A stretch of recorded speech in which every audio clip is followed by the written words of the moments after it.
तो आज मैं हिमालय की वादियों में हूँ और हिमालयन पे हूँ। दैट्स राइट, एक मोटरसाइकिल जिसका नाम हिमालयास के नाम पर दिया गया था। एक ऐसी मोटरसाइकिल जिसको पोजीशन ऐसे किया गया था कि भी अगर आपको लॉन्ग टूर करने हैं, ऑफ रोडिंग करनी है, कुछ भी ख़राब रास्तों पे जाना है, हाईवेज पे जाना है, कहीं पे भी जाना है, तो उसके लिए Himalayan is the bike you should go for. But उसमें कुछ ग्लिचेस थे, कुछ कमियां थी मेजर, जिनको की एड्रेस करने की कोशिश अब रॉयल एनफील्ड कर रही है और इसीलिए लेकर आ गई है हिमालयन रॉयल एनफील्ड, जिसका कि फर्स्ट लुक वीडियो मैंने आपको दिया था आई थिंक थोड़े दिनों पहले। बट उस वक्त मैं स्पेसिफिकेशंस आपके साथ में शेयर नहीं कर पाया था, क्योंकि एक राजधर्म होता है जिसका हमें पालन करना होता है, जिससे कि नाम दिया गया है embargo.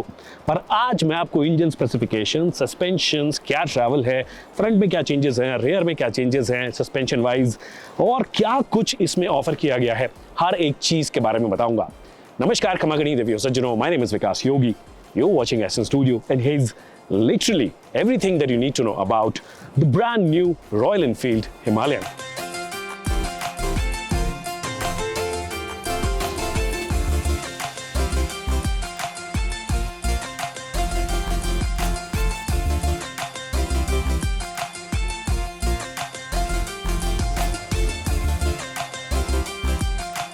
Alright, so the first things first, the frame. Frame जो है वो completely change हो गया है।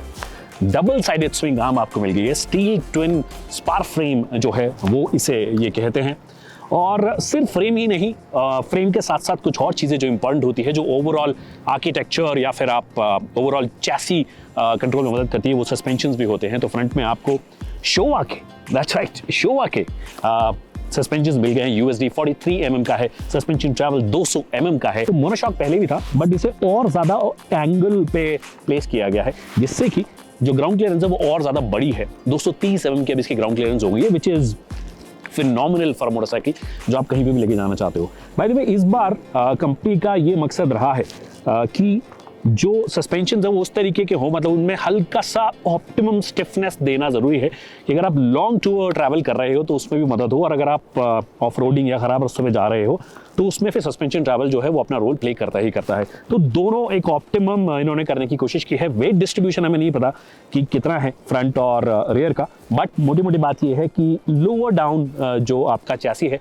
वहाँ पर ज़्यादा वेट है, तो उसी पर इन्होंने ध्यान दिया है। चलने में कैसी है, राइड परफॉर्मेंस कैसी है, ख़राब रास्तों पे, अच्छे रास्तों पे, हाईवेज पे, ट्विस्टीज पे, पहाड़ों पे, वो सब चीज़ें मैं आपको अपने फर्स्ट राइड रिव्यू में बताऊंगा। बट मोटे मोटे तौर पर completely new frame, new suspension setup दोनों। और पीछे वाले का अगर मैंने नहीं बताया सस्पेंशन का, तो मोनोशॉक भी आप 200 mm का सस्पेंशन ट्रैवल ऑफर करता है, which is more than enough to be honest. अगर हम जिस भी रास्तों पे लेके जाएंगे, हाइट भी जो है मोटरसाइकिल की वो थोड़ी बड़ी है, साथ में ग्राउंड क्लियरेंस जैसे मैंने बोला 230 mm ग्राउंड क्लियरेंस बड़ा है। एक और चीज जो अलग है वो है सीट्स।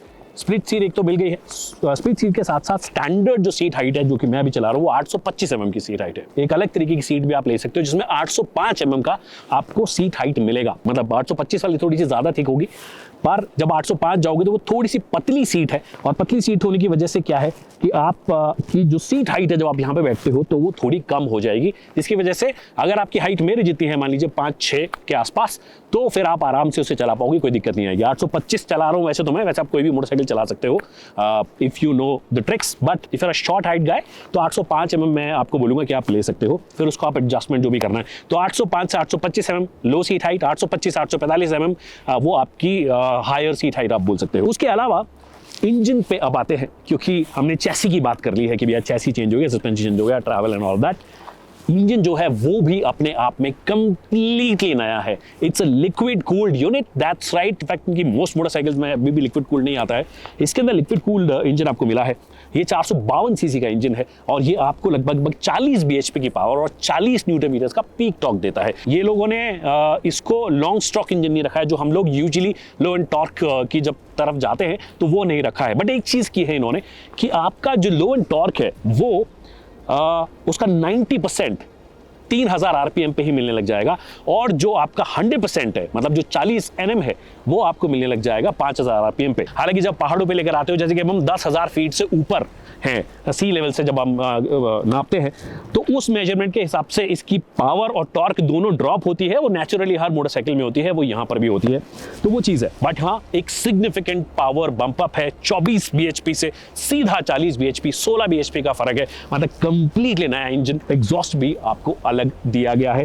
ज़्यादा आप देखोगे अप स्वेप्ट है, थोड़ा सा छोटा कैनिस्टर है, छोटा कैन साइज है, लंबा नहीं रखा है। हालांकि आप अगर इसके एक्सेसराइज वर्जन में जाते हो, उसमें रैली वर्जन और कई सारे वर्जन आते हैं, वो जाते हो तो आप इसके डिजाइन जो है वो चेंज कर सकते हो, तो वो चीज़ डेफिनेटली आप इजीली कर पाओगे। बट ये मेरे हिसाब से अप स्वेप्ट है, और ये मदद करता है कि आप नीचे इजीली टकरा ना जाओ और उसको ज़्यादा डैमेज भी ना आए। तो इंजन चेंज हुआ है, एग्जॉस्ट चेंज हुआ है, तो गियर बॉक्स भी जो है वो चेंज हुआ है। It's a completely new gear box, it's a 6 speed unit, that's right, 6 speed का है। पहले वाला 5 स्पीड का यूनिट था, ये 6 स्पीड का यूनिट है। ऑल्सो पहले वाले में स्लिप एंड असिस्ट क्लच नहीं आता था, इस वाले में स्लिप एंड असिस्ट क्लच आता है। दैट मीन्स अगर आप मान लीजिए स्पीड कर रहे हो, तो आप इंजन ब्रेकिंग के बारे में थोड़ा बहुत भी जानते हो, तो मुझको पता होगा कि जब आप मान लीजिए 100 की स्पीड कर रहे हो और 5वें गियर में हो, एकदम से कोई टर्न आया है, फिर आपको एकदम से स्लो डाउन करना है, तो आप इंजन ब्रेकिंग करते हो। इंजन ब्रेकिंग कैसे करते हो?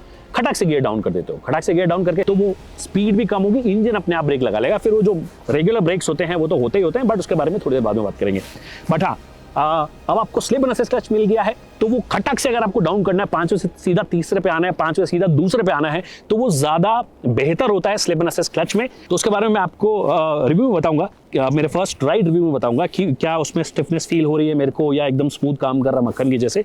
बट हाँ, slip and assist clutch is a great addition. Also tyres अगर आप देखोगे तो स्पोक व्हील्स आपको नजर आ रहे हैं। ये स्पोक व्हील तो हैं, पर ये ट्यूबलेस है। बहुत लोगों की डिमांड थी कि यार हम जब भी थोड़ा लंबा टूर करते हैं तो कई बार वो पंक्चर होने का एक एंजाइटी होती है लोगों को। ऑल्सो रियलिटी भी है कि पंक्चर हो जाए तो थोड़ी दिक्कतें आती हैं। 21 इंच का टायर है फ्रंट वाला, रियर वाला 17 इंच का टायर है, पीछे वाला ऑफकोर्स ज़्यादा बड़ा सेक्शन का है, 140 सेक्शन का है, तो वो चीज़ है। बड़ा बिगर टायर और वो गोल्डन सॉर्ट ऑफ रिम आपको जो नजर आ रही है, वो एक मतलब ये येलो है और वो गोल्डन है, बट वो देखने में अच्छा लग रहा है। ब्रेक्स पे अब आते हैं। फ्रंट वाला जो डिस्क पेडल है वो 320 mm का है, रियर वाला जो है 270 mm का है। तो ये कुछ मतलब आप बोल सकते हो टेक्निकली जो कई सारी चीजें चेंज की गई हैं, उनमें ये मुख्य चेंजेस हैं। उसके अलावा आपको राइडिंग मोड भी मिलते हैं, और उनको कहां से चेंज करोगे, लेट मी शो यू। ये जो एम आपको नजर आ रहा है, उसको अगर आप दबाओगे तो देखिए क्या होता है। नीचे की तरफ आप ध्यान दीजिए, राइड मोड जो है वो चेंज हो रहे हैं। परफॉर्मेंस मोड है, परफॉर्मेंस मोड में ABS ऑन और ABS ऑफ दोनों कर सकते हो आप। इको मोड है, इको मोड में भी आप ABS ऑन और ABS ऑफ दोनों कर सकते हो। तो राइड मोड भी अब आपको मिल गए हैं, जो पहले नहीं होता था। मतलब अगर आप ऑफ रोडिंग वगैरह जा रहे हो तो आप रियर ABS को आपको ऑफ करना है तो वो आप कर सकते हो। और क्योंकि डुअल डिस्क है, that means dual channel ABS भी आपको मिलता है। बाकी ये जो इंस्ट्रूमेंट क्लस्टर है वो भी कंप्लीटली नया है। आप देखो यहाँ पे बहुत सारी चीज़ें कर सकते हो। अपीयरेंस है, नीचे आओगे ट्रिप प्रेफरेंसेस है, my vehicle, system, information, favourites and all of that. सबसे पहले चलते हैं सबसे पहले वाले चीज़ पे। अब अपीयरेंस को जब आप टैप करोगे, बैकग्राउंड में अगर आप जाओगे तो आपके पास में दो ऑप्शन है, ऑटो और डार्क थीम। अभी ऑटो पे है, 2 बार जब आप टैप करोगे तो ये स्क्रीन जो है पूरी डार्क हो जाती है। आई थिंक रात में आपके काम आ सकती है। हम वापस से ऑटो पे चले जाते हैं, हमारे लिए ज़्यादा बेहतर है। एक और ऑप्शन है यहाँ पे स्क्रीन टाइप, आप उसको अगर टैप करते हैं तो एनालॉग और डिजिटल दोनों रख सकते हो। अभी हम इसको डिजिटल में कर देते हैं, डबल टैप पे डिजिटल हो जाएगा, ये डिजिटल हो गया। और एक कमाल की चीज़ ये है कि इस बार गूगल मैप्स आपको मिलने वाले हैं। पहले सिर्फ टर्न बाय टर्न नेविगेशन आता था, बट अभी आप टर्न बाय टर्न के साथ साथ पूरा मैप जैसा आप कार्स में देखते हो वैसा आपको नजर आ जाएगा। तो 4.5 इंच की जो स्क्रीन है उसको यूटिलाइज बहुत अच्छे से करते हुए नजर आ रहे हैं। फिर विंड स्क्रीन अगर आप देखोगे तो थोड़ी सी आपकी टिंटेड है ये, और I think with this colour it looks nice. हालांकि ये फिक्स्ड है, अगर एडजस्टेबल होती तो मजा आता, बट अगेन वो आपको एक्सेसरी में सारी चीजें मिल जाएंगी। और फ्यूल टैंक अगर मैंने आपको नहीं बताया तो 17 लीटर्स का हो गया है। कंपनी का क्लेम है कि 17 लीटर भरा के 450 किलोमीटर आप जा सकते हो। अब वो जाते हो या नहीं जाते हो वो फर्स्ट राइड रिव्यू में बताऊंगा, बट 2 लीटर बढ़ गया है, पहले 15 लीटर आता था। सीट आपको नजर आ रही है कि स्प्लिट सीट है। राइडर सीट जो है ज्यादा ब्रॉड लग रही है, बट आगे से अगर आप देखोगे टैंक की साइज तो थोड़ी सी नैरो ये हुई है। आप देखोगे तो यहाँ पे बैठने में कंपैरेटिवली थोड़ी सी बेहतर हो वैसा इन्होंने किया है। फिर पिलियन सीट जो है वो हल्की सी ऊंची है, मतलब क्योंकि सिंगल सीट नहीं है, स्प्लिट सीट है, थोड़ी सी ऊंची है। बट कुशनिंग जो है इसमें भी वो सेम ही मिलेगी जो आपको फ्रंट वाली सीट के अंदर मिलेगी। और पीछे जो इसकी कैपेसिटी है, मतलब यहाँ पे टॉप लोड आप लगाना चाहो, टॉप बॉक्स आप लगाना चाहो तो 5 किलो तक लगा सकते हो। So that is a lot. एक और चीज़ जो आपको नजर आती है, फुल LED सेटअप, इंडिकेटर्स भी LED, हेडलैम्प भी LED, पीछे वाले इंडिकेटर्स भी LED। और पीछे वाले इंडिकेटर्स यार एक और चीज़ है, वो इंडिकेटर ही नहीं है, लैम्प का भी काम कर रहे हैं, इंडिकेटर का भी काम कर रहे हैं। तो जो आपके लिए डेडिकेटेड टेल लाइट दी गई थी उसे कंप्लीटली हटा दिया है। आई थिंक ज़्यादा क्लीन लुक देने की इन्होंने कोशिश की है। फिर एक और चीज़, हाई माउंटेड आपको मड गार्ड मिलता है, जो कि पहले भी मिलता था, अभी भी मिलता है, और नीचे वाला तो ऑफकोर्स मिलता ही मिलता है, तो वो भी आपको मिल गया है। तो ये कुछ चीज़ें हैं जो इसके अंदर मोटी मोटी जो है चेंज की गई है। अब राइड में कैसी है और परफॉर्मेंस में कैसी है, वो सब चीज़ें जैसे कि मैं आपको प्रॉमिस कर चुका हूँ 10 तारीख। तो चैनल को सब्सक्राइब नहीं किया है या सब्सक्राइब नहीं किया है तो कर लीजिए। आपके लिए एक डिटेल्ड फर्स्ट राइड रिव्यू, खराब रास्ते, सही रास्ते, हाईवेज, ट्विस्टीज, जो आप बोलोगे वो सब मिल जाएगा। और आपके अभी भी कोई सवाल है जो रह गए इसके अंदर तो मुझे बता दीजिए, वो मैं आपको 10 तारीख को डेफिनेटली आंसर करूंगा। Thank you so much people for watching this video.